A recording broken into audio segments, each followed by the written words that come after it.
When you're driving around in Mario Kart World, you're going to run into a lot of other drivers. And if you're anything like me, it's usually in a head-on manner. But after that, you typically keep going where you were going, they keep going where they were going, and you never see each other again. But just where is it that they're going? Where do the NPCs in Mario Kart World actually go? To find out, I decided to start following this yellow toad in a blue car, and the answer was actually a bit more interesting than I initially expected. You see, in older Mario Kart games, the answer is simple. The tracks are usually just big loops that end where they begin, so the drivers are ultimately going to be going to the same place you are, which is nowhere. They're just driving in circles along the track until the race ends, and they don't even do it that fast, because the goal of the NPC drivers in this game isn't to race, it's just to be an obstacle to the player. Now, there are some courses where drivers can exit or enter the course partway through, but since we the player can't follow them, they still don't actually need to be going anywhere. They can simply drive out of sight along a predetermined path and despawn, their purpose in life fulfilled. Here in Mario Kart World, however,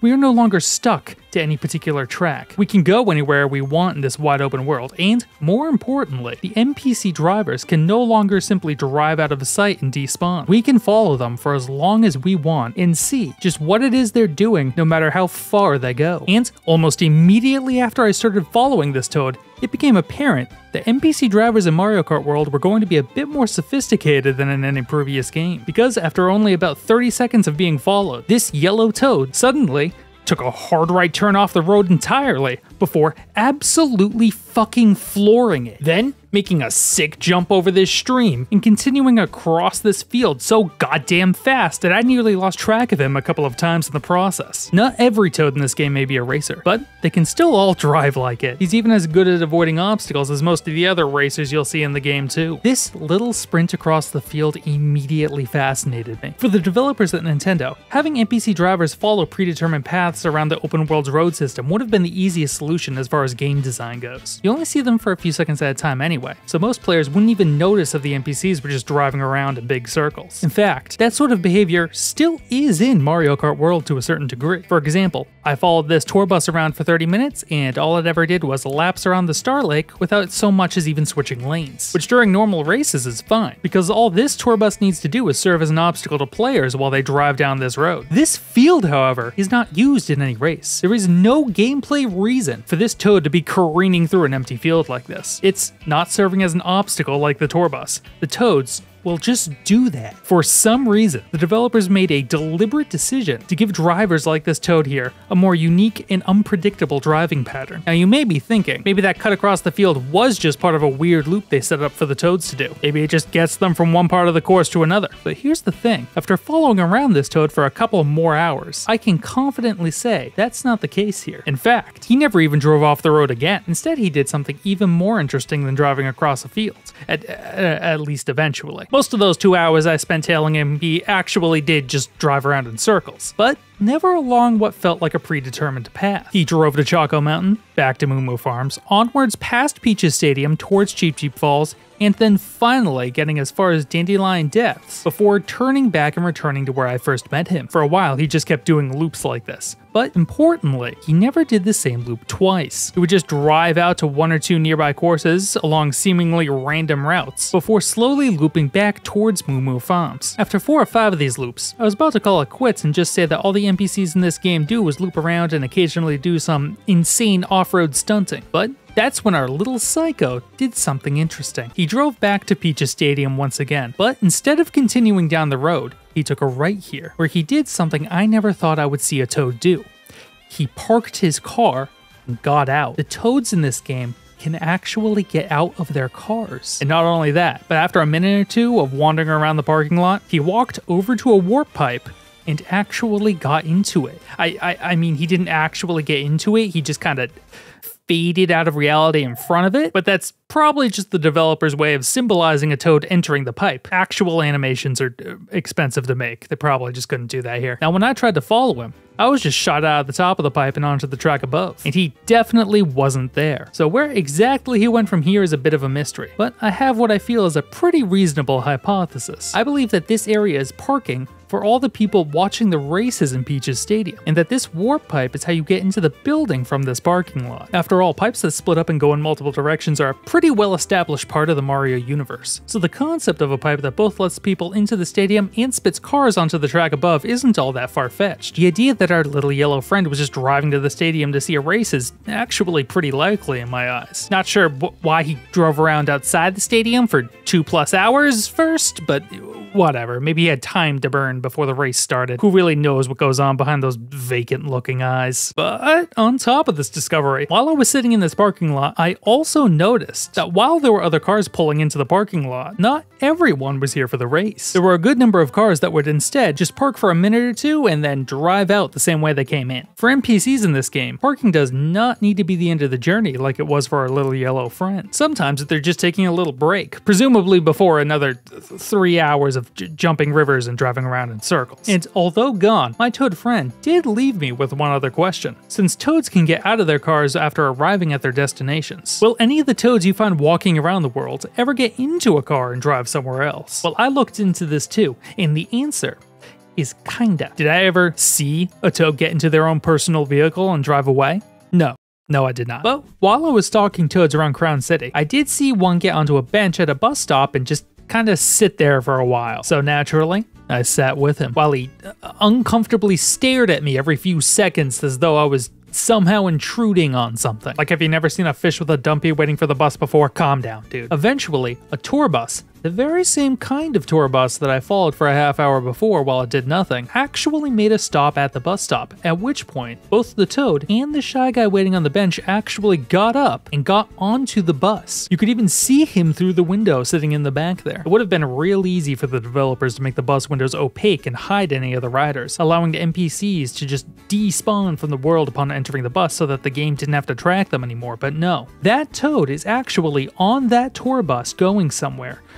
Touring, presumably. And the bus did in fact seem to go on a little tour around the immediate area. First, we went south to Whistletop Summit before heading back through Crown City, across this massive bridge all the way to the safari. And then once we were done with that, back to Crown City before turning north, going through this tunnel, across 2 lanes of traffic and a double yellow line, also that we could briefly drive by the Choco Mountains and Peach Stadium before immediately heading back to Crown City. I feel like they could have routed this tour better. Who's in charge of this thing? Is it Rosalina? Rosalina.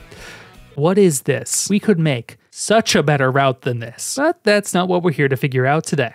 Here it is, though. On the way back to Crown City, though, the bus did make a second stop to let out every single one of its passengers, save for the one green toad I decided to follow initially. I'm not sure why he stayed on there, but I'm pretty sure he ended up regretting his decision, because after driving halfway to Mario Bros. Stadium, the bus driver suddenly decided it is time, and proceeded to turn back to Crown City without even visiting another location this time, where our toad, after experiencing 50 minutes of the worst goddamn bus tour of his life, finally decided to get off in the outskirts of the city, and he's missing his backpack. He doesn't have the backpack he got on with. He left it on the bus. This is not a good day for our little friend. But this day's not over yet. And after narrowly avoiding both a bullet bill and another wayward psychopath, he was going into the city proper. And we are gonna find out just where it is he's going. Now, following him is not a hard process, but the pedestrians in this game are very slow. And not just because they're not driving, but instead because they feel the need to completely stop moving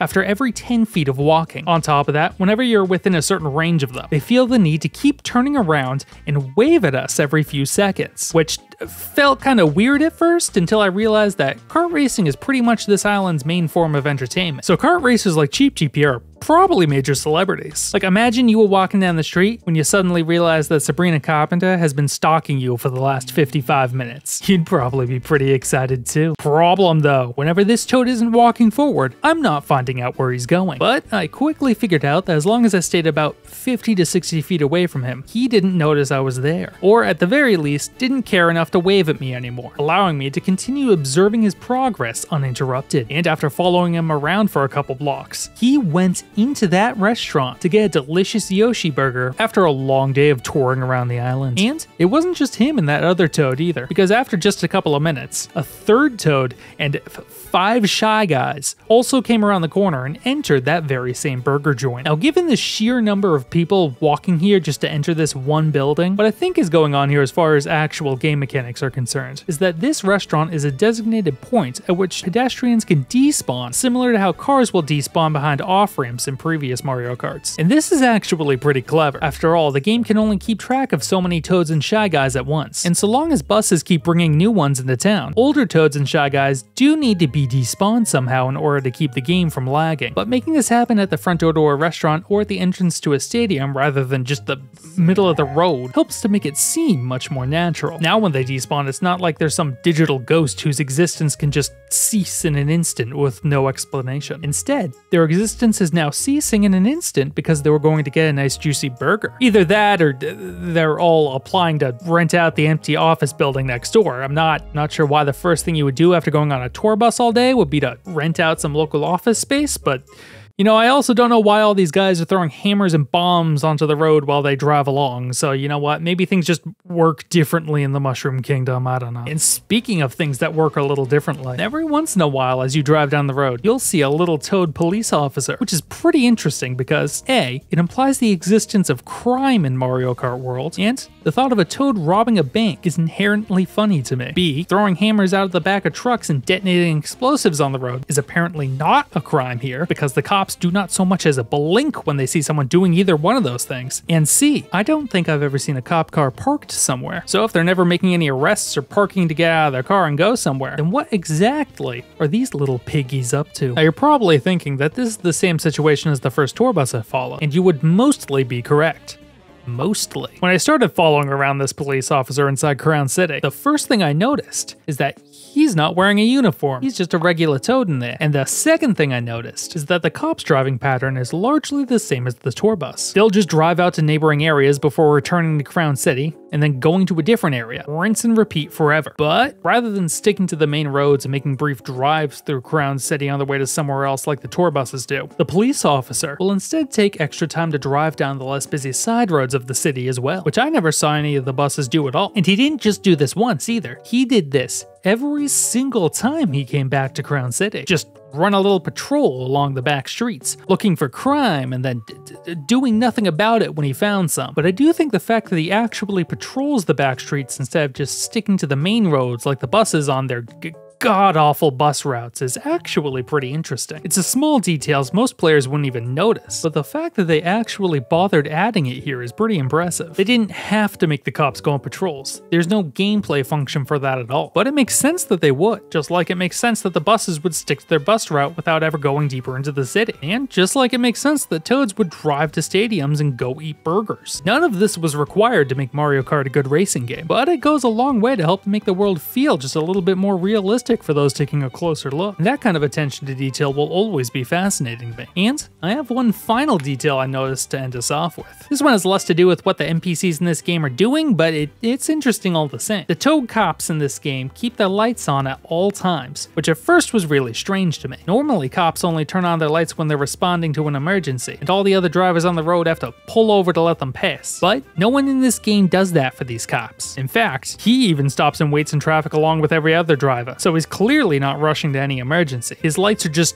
on. Now, at first I thought that this toad might just be stupid and forgot to turn his lights off, until I remembered a very important detail about Mario Kart World. It was made in Japan, and it turns out that in Japan, the police don't only use their lights for emergencies like they do in the US. They turn them on whenever they're on active patrol, and keep them on for their entire shift, which I guess goes to show, if you pay enough attention to little details in the game, not only can you learn a little bit more about the world you're playing in, but sometimes you also get to learn a little bit more about the world the developers making the game are living in as well. But that's it for today. Remember to like, comment, and subscribe for the algorithm, and a very special thank you to all of my supporters on Patreon. Your generosity is as boundless as the open road, and I love you all. If you want your name added here, you can support me on Patreon for just $1 a month, and I'll see you next time.